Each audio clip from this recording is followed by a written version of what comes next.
This is my first Pride Night out, and I want to tell you a little bit about what it's all about. It's about connection, conversation, and celebrating the incredible LGBTQ plus community that makes Los Angeles such a special place. From talking to a few of you, I think we have a few transplants, we have a lot of Angelinos as well, and I think we can all equally agree LA is a super special place for everyone, but especially for the queer community. To kick things off, I'd like to welcome the founder of Hyperion and Pride Night Out, Andrew Bear. Please give me a Hi everyone, thank you so much for coming tonight. We're in our third year of Pride Night Out and it just keeps getting better and better. It's amazing to bring together this community in our studio where we do photo shoots and all this stuff all day, but we don't get to connect with enough of the people around us. So thank you for taking the time to come all the way to Silver Lake to mix and mingle. And I am very excited to have our amazing sponsors, Dr. Ardalan and Dr. Corey, speak and say a few words. Thank you so much, Andrew. I'm Ardalan Minokete, a cosmetic dermatologist in West Hollywood, and this is Dr. Corey Cochet. We were in practice together at an office called Skincare and Laser Physicians of Beverly Hills. And to echo what we've heard, it's so great to actually, for us to step out of the office and connect with our community. And we're really honored to be here. This is our second year being a sponsor, and thank you, Andrew, for having us. And I'd like to pass the microphone to Dr. Corey Cochet.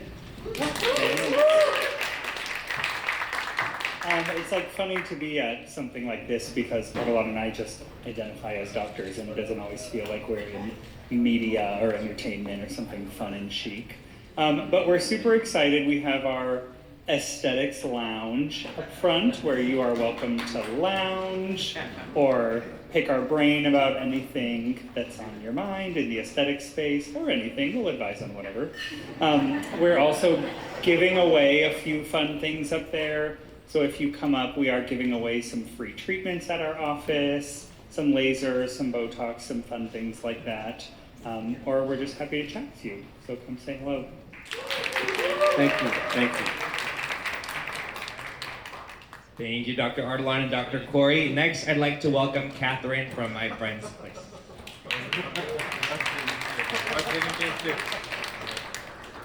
Hi, it's Heather, and I love the name Catherine. It's my eldest sister, so my sister would be very proud of us tonight. I knew it. Thank you. I would like to embody my sister right now, but instead I'm going to be Heather Carmichael. I'm the executive director of My Friend's Place. My colleague Susan Dutra is behind you in the space that we get to inhabit tonight as a gallery of the Corner Collective. But before we go there, just really, Andrew, thank you for including My Friend's Place in this evening and being a partner with us for so many years. If you don't know us, we're a community center for young people impacted by homelessness. 88% of the young people we serve are BIPOC, and 40% or more are from the LGBT community.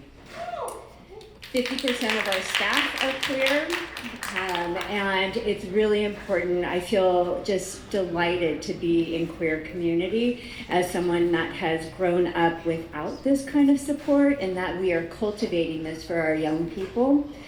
Our young people at My Friend's Place are desperate for a sense of belonging.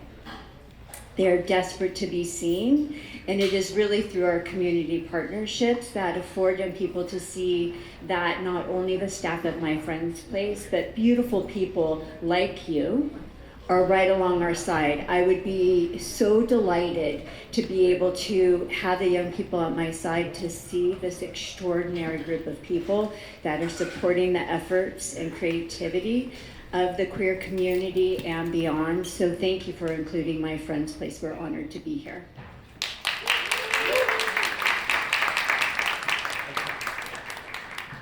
Thank you so much. One more time for Dr. Ardalan, Dr. Corey, Heather, and Heather's sister, Catherine. All right. Now we're gonna get started with the panel. I'm selfishly very excited to hear from every single one of these panelists. They bring a breadth of experience. There's a lot of intersection, but also a lot of divergence in a good way.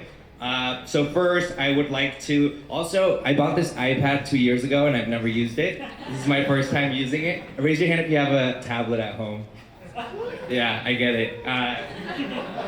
So first, I'd like to welcome Tracy E. Gilchrist, a journalist, editor, and one of the most respected voices covering LGBTQ culture and entertainment, and the executive producer and host of the podcast, Holding Space. Please welcome and give it up for Tracy.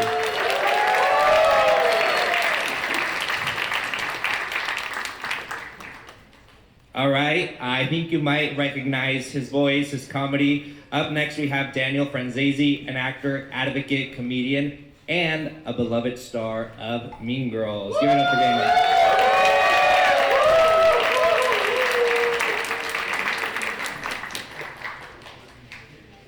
All right, next we have Alexandra Grey, an actress, singer, and trailblazing performer known for Empire and Transparent. Give it up for Alexandra.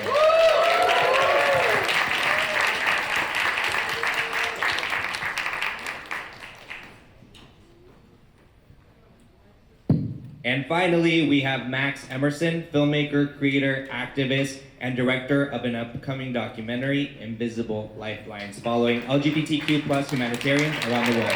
Welcome, Max. All right, so obviously it's June, it's Pride Month. So I'd like to start with everyone describing how your Pride Month 2026 has been so far in one word. And I do want to give one caveat or one permission. I think there is this kind of inclination to always be celebratory, which is great. And if your word is celebratory, I love it and I want to hear it. But if it's not so celebratory and you're willing to share, would also love to hear that. So Tracy, we'll start with your word and your explanation. It'll work in 5, 4.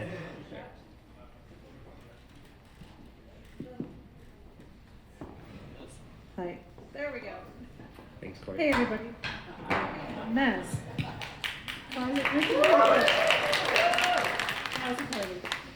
So don't worry about it. It's supposed to be holding space, not dropping things.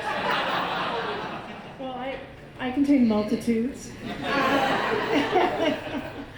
My word for Pride Month 2026 is roller coastery. Okay, so Tracy had asked previously, she was like, is it okay if it's not one word? She's like, is it okay if it's an adverb? I was like... It's not a real word, but it's... Roller coastery. Okay, why roller coastery? Roller coastery.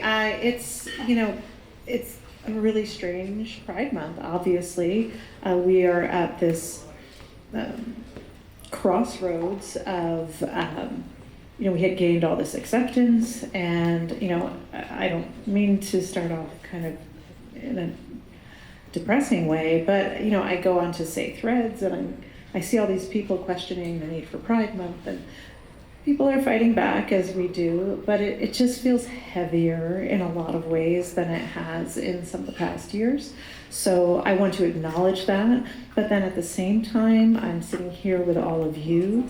We are finding community. We are finding ways to uplift each other. So it's a little roller coaster. Yeah. Roller coasters have highs and lows. Danny, what's your word? I think the best word for pride is probably celebrate.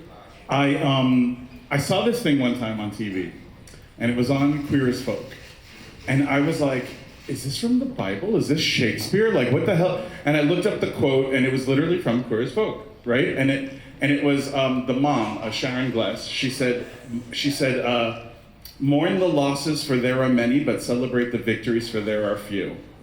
And it's like our fucking month. Do you know what I'm saying? I just feel like it's the time for us to not hold back on that, I know that there's been a DEI pullback and people have stopped, paying as much and this and that. But this year at Pride, I actually left LA and I did Hillsborough Rural Pride in Ohio. And it was way under my rate, and way not normally what I would do. And I was missing VIP tickets to Out Loud, you know what I'm saying? And they gave me 4. Like, no, I was like, fuck, you know? And I had my friends and it was gonna be fun, but I'm like, rural pride? Like, just like you said, who needs us more right now? Do you know what I'm saying? And it was like, I went and I, you know, by myself and like, it was incredible. For a county with like 57,000 people, 500 showed up. And that is a celebration. Like, I think that's so important. And a lot of kids, it was important to be there, you know, so. Alexandra, what's your word? I think my word would be hope. You know, I feel like this month makes me excited, you know, like Black History Month. You know, it's just a month where we get to, you know, celebrate, you know, being who we are. And despite what's happening, you know, politically and in the world right now, it's just a time for us to just be gay as fuck, you know? And so I'm excited. I feel hope. You know, I want the people to feel hope. Barack Obama, you know, opened up like a new library or something today, and you know, it was real hopeful and special. Whatever it was. Yeah. So that's my word, hope. Shout out to Obama. He did open the Obama Presidential Library. Max, what's your word? My pride was restorative, which is not what you would expect from someone who's usually just like a shirtless monkey on Instagram. You would think that I'd be like at all the parties. I'm in a new relationship and they're wildly overworked. They work like nights, they'll work days. It just like they just get shifts thrown at them. So we'll go to things where we can, but I've always been that kind of person that like 11:30, 12 o'clock rolls around. He's like, oh, we gotta go, I gotta get up. I'm like, yeah. So it was a pride free of FOMO and it was very restorative so far. I love it. Give it a round of applause for that. So I don't know if you guys caught it, but when Tracy dropped the water glass bottle, it has to be glass because it's air one, right? Danny said I thought we were holding space, not dropping things. So holding space, if anyone recognizes that phrase, Tracy is the lead viral author of that moment with the Wicked stars Cynthia Erivo and Ariana Grande. So let's give it up for that. And it's almost the 2-year anniversary, probably. 18 months. Okay, 18 months, right? I'm not counting. So just because I was so curious about this back there when we were talking, you didn't just go viral. It was kind of a mega viral moment that then took on a life of its own with memes, songs, different references. On a personal level, though, you as Tracy, what was the post-viral frenzy of that moment like for you? Well, I had been in queer media for decades, really. I was the editor-in-chief of The Advocate. I had run the sapphic site for our company, shewired.com. I was the Advocate's first feminism editor. I had been doing work forever. And it started to become this thing where, you know, digital media, and I was like, is anybody even reading? Like, I've just been doing this work, it feels like it goes into the ether sometimes. I just wondered, you know, does anyone even see what I do? And obviously this moment happened. It was 2 days after the election. I had already interviewed Cynthia for an hour for the Out 100 cover story that I wrote, and I wanted to ask her something I hadn't asked her. So literally saw lyrics of Defying Gravity on a friend's Instagram page saying this hits differently post-election. So I wanted to ask her, as a queer Black woman, what does it mean to sing this song that has meant so much to so many outsiders, you know, from, you know, across whatever. And there was a lot of misunderstanding in the room, but also a lot of warmth and love. And so it's a very campy moment. I have to just acknowledge that. And then in the aftermath, I was doing interviews with the New York Times, with the BBC Radio, with The Independent. My ex-girlfriend in Australia texted and said, dude, they've been talking about you on the news for 5 minutes. You know, so it was just a barrage. I started to go places where, I mean, I felt like I could have been Ariana Grande walking into high tops on a Sunday. I was so bombarded that I couldn't turn, and it went on for hours. What I noticed pretty clearly early on was that the people who felt something that it resonated with, that it was like a little movement, that they were getting joy or solace or a laugh or whatever we needed in that moment. And it felt like it was building a little community. So it was very overwhelming in mostly good ways, a little bit just like I didn't know which way to turn. So that was kind of hard, or people are telling me to do merch, do this, do that, do that. You need to trademark this. You need to, and I'm like, but I have to write a story for digital. I don't know. I don't know what to do. So it was big, and it's still. Just last week somebody showed me his holding space tattoo. Whoa.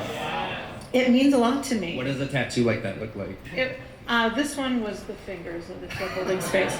Yeah, and so, I knew that there was a community building out of it, and it was an opportunity for me to talk about queer media and to talk about musical theater, two of my favorite things. So it was really, it's so joyful to me, and people ask me if I'm sick of it, and I'm like, I'm not sick of it. I am so happy that people gleaned some joy from it. Raise your hand if you know what clip she's talking about, the holding space. Yeah, okay. You guys have all held space for that on your phone.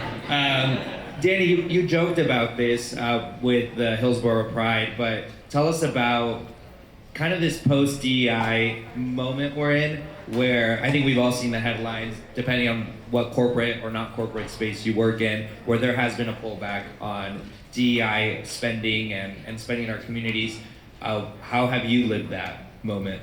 I know it's not just me, because I've seen a lot of the comments on social media from other entertainers, artists, influencers, whatever, that used to receive care packages or get offers around this time, or there was a lot of things. That is not happening definitely as much. I've seen a lot of brands do a lot of like bait and switch kind of situations where they'll be like, oh, we have this much. Oh, we're going back, and now that we know that you're interested in, we talked about the creative, we're gonna lower that to like half. And now we're just gonna send you the product or something. And it's like after like months of like deliberation and working and clearing dates and not really respecting our time. And I definitely have seen that. But I just feel like our community's so used to this. You know what I'm saying? They really like, it's kind of a thing where if we don't get a seat at the table, we start to build tables. And I feel like, we're at that place right now as a community that's really what our job is. It's events like this, it's both throwing events and showing up to events like this that create the interest again around our community and what we're doing. And so, as much as they come for us, we're not the people to really mess with in that regard. Like, we boycott, we talk back, and we remember those kind of things. So I feel like some bigger brands should maybe be a little smarter about how they're doing that with people, but not to get discouraged. I feel like the pendulum does swing back, especially for younger creators that are trying to get into this and do that kind of stuff. I think it'll swing back eventually, because it always does. But it is weird, I do feel it. And Alexandra, you're also a performer as an actress. What have you noticed in the industry when booking things or getting callbacks, and what kind of leads? There are no bookings. No, I'm kidding. But there really aren't. I mean, it's terrible. I mean, I think even, artists who are working on an A-list level, I think they're experiencing, queer artists are experiencing that too. But, like Danny said, it's like, we're just creating our own tables. I like started my own production company, because, they're really not fucking with trans people at all. So, I'm like, I'm committed to, representing my community and telling these stories and showing people, the humanity of our stories. And so it's been really bad. It was like years, it was like a pandemic, and then there were strikes, and then now the administration and that whole thing. So it's unfortunate, but we're resilient, and we're gonna, keep fighting. Max, you mentioned just now that you got back from, you are in a restorative era and a restorative month, but you also recently got back from a lot of travels and also a really cool project that took you all over, a documentary. Tell us about that documentary and why you were compelled to tell those stories across so many borders relating to LGBTQ visionaries. Sure, and I'll try to keep it related to exactly the thing that everyone's talking about right now. I had a massive privilege in getting funding for a documentary about queer humanitarians working in places where it's illegal, sometimes deadly, to be queer. I got there by way of working as a consultant. I was the head of media at a consulting firm that does development projects in low and middle income countries. A lot of like Pakistan, sub-Saharan Africa, maternal child health, vaccinations, that kind of stuff. And I hate to be like, oh, there's a silver lining when things fucking suck. But we're not alone in this. I don't think we're the only people that feel like the rug has been pulled out from under them. The Doge cuts are killing hundreds of thousands of people all around the world. We have an amazing subject in this documentary that we were able to shoot in secret who says, being a woman is queer, being poor is queer, being foreign is queer. And I really hope that this really challenging time serves as a call for solidarity for everybody.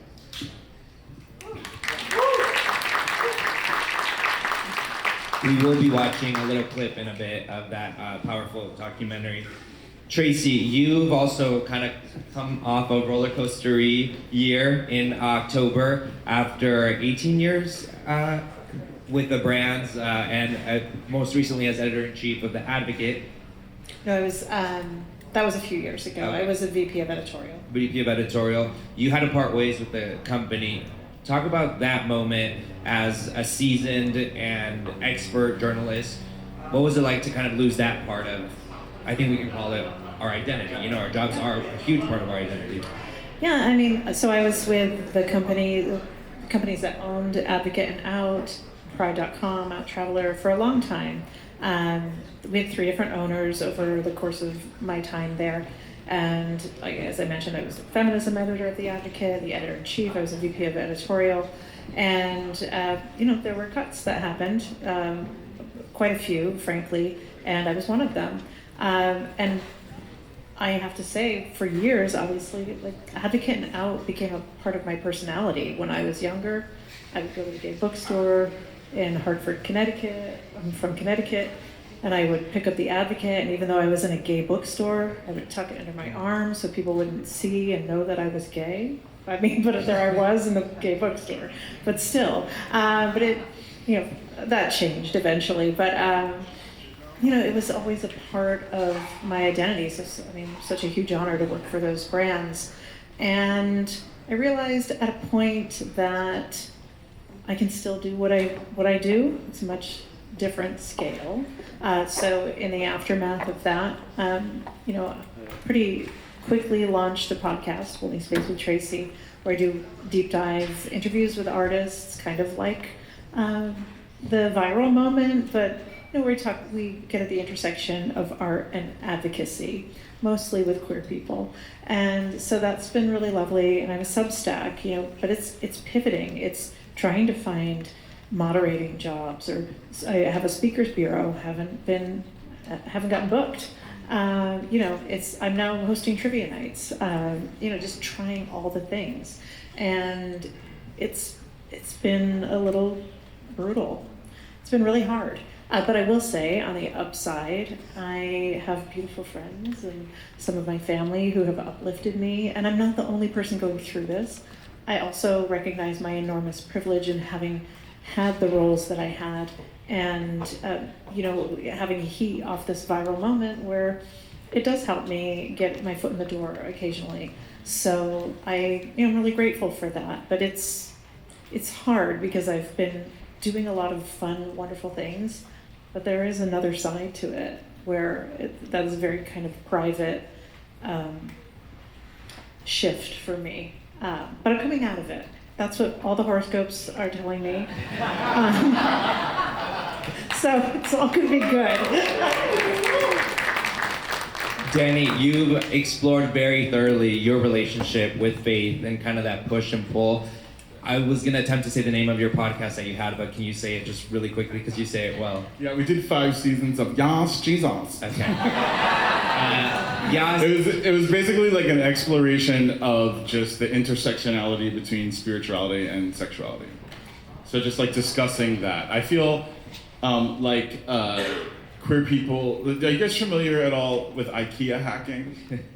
So IKEA hacking is where like you take like the legs from the Flugenform, and then like mix it with like the mirror from the Glocklerk or whatever, right?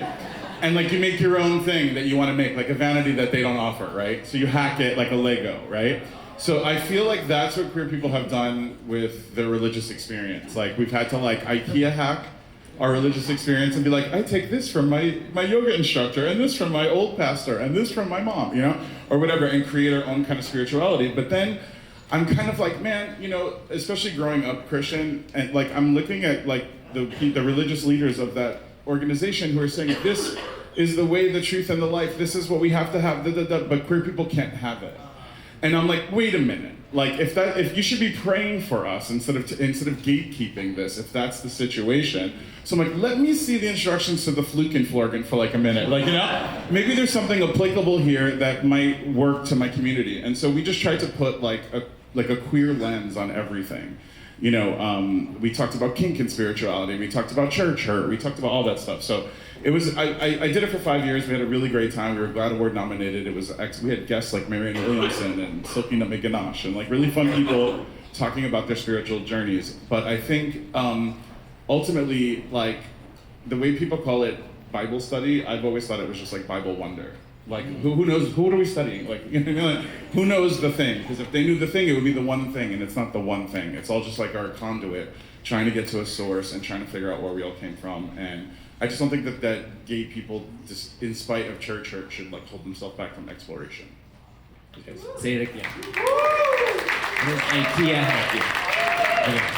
I was trying to think of a similar analogy, like building a Chipotle burrito bowl where you kind of choose what you want. I've seen like Transformers. Transformers. Like Transformers. Yeah. Yeah, like exactly. Yeah. Lego, yeah. Lego, yeah, Okay. exactly. We'll talk after if you guys have any other ideas. Alexandra and Max, you guys, actually everyone here is kind of in the driver's seat, and what I mean by that, driver's seat creatively, where you're in this really privileged and awesome position to create stories and tell stories in your own different mediums. But I want to focus on Alexandra and Max because Alexandra, you have your production company, and Max, you're working on that documentary that we're about to see shortly.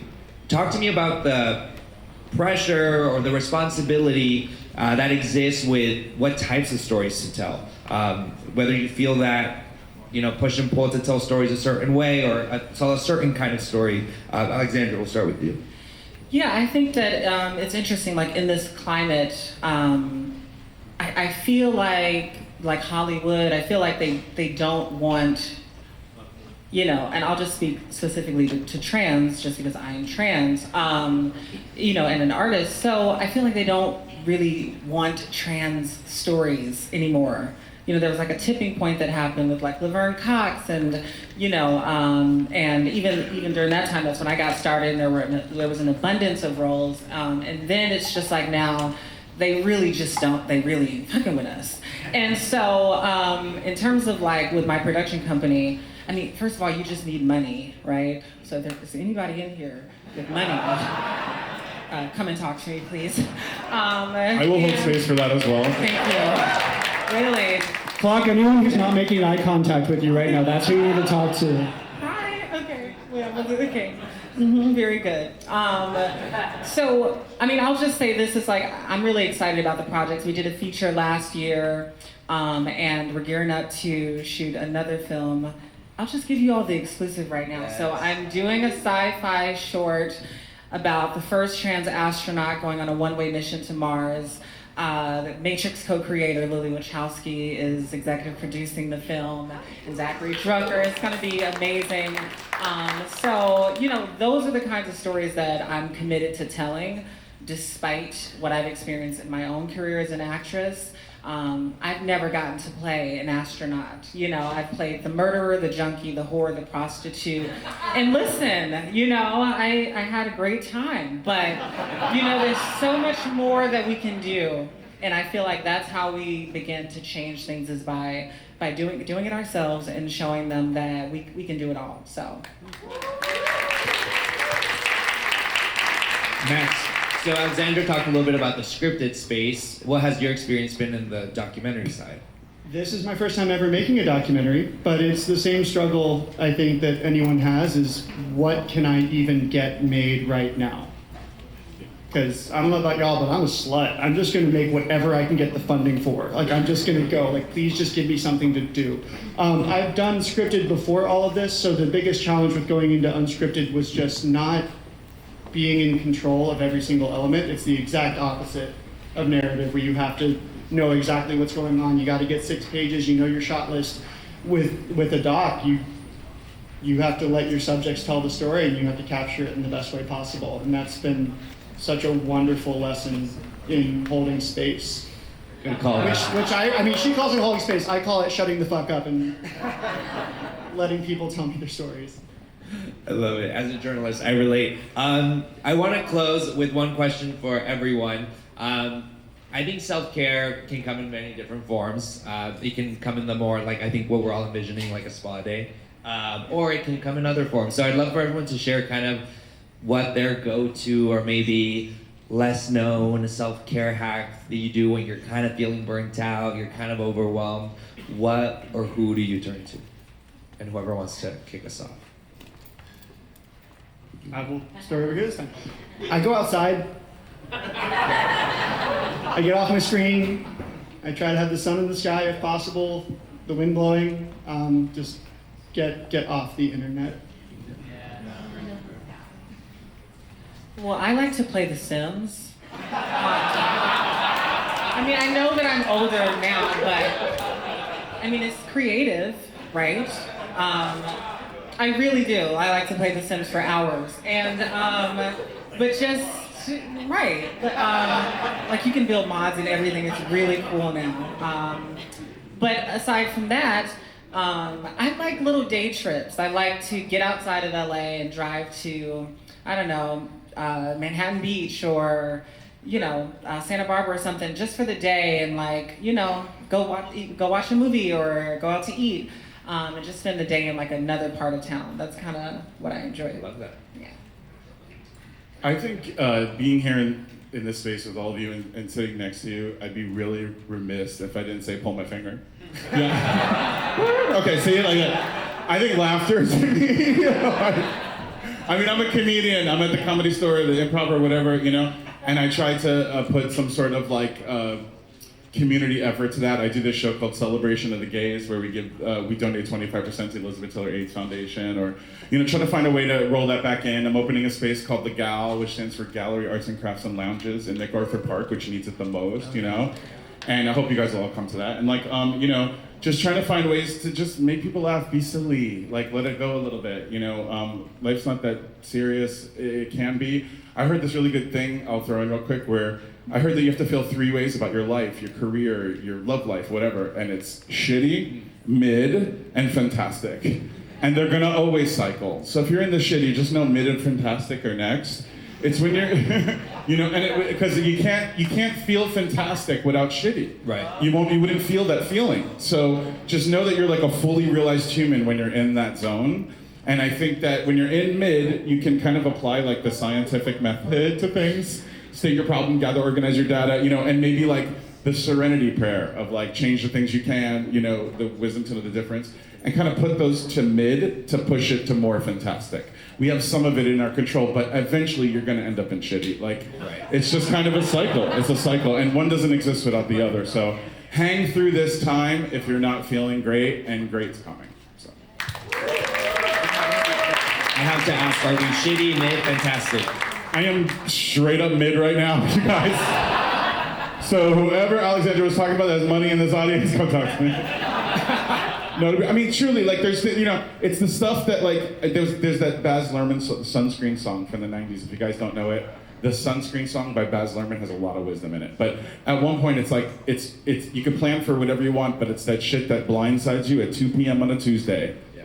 That's just going to change you anyway and put you in the shitty. It doesn't matter what you do. So just know it's like a cycle, and prepare yourself for those times and do what you can to get out of it. Yeah. All right, Tracy, bring us home. Well, now I feel like singing The Circle of Life. Okay, I'll start. So a couple things. One, I did do AIDS Life Cycle a bunch of times. So I used to ride a bike and raise a lot of money for HIV/AIDS, but I am a lesbian. So I have been learning the ukulele. And when I need to just kind of check out, I just pick up my ukulele, and I've been doing this for about 1.5 years, so I have a little working on a campfire set. Beware, you will not want to invite me to your parties. You don't want a lesbian singing Brandy Carlisle on the ukulele. I actually do want that at my space. Like, please come play the lesbian ukulele. I love it. Invite me you guys have a ukulele here right now? Yeah, The anyone? ukulele. Anyone? That's your next pivot, yeah. Okay, so when I'm feeling down, I'm gonna go outside. I'm gonna take my laptop, play Sims outside.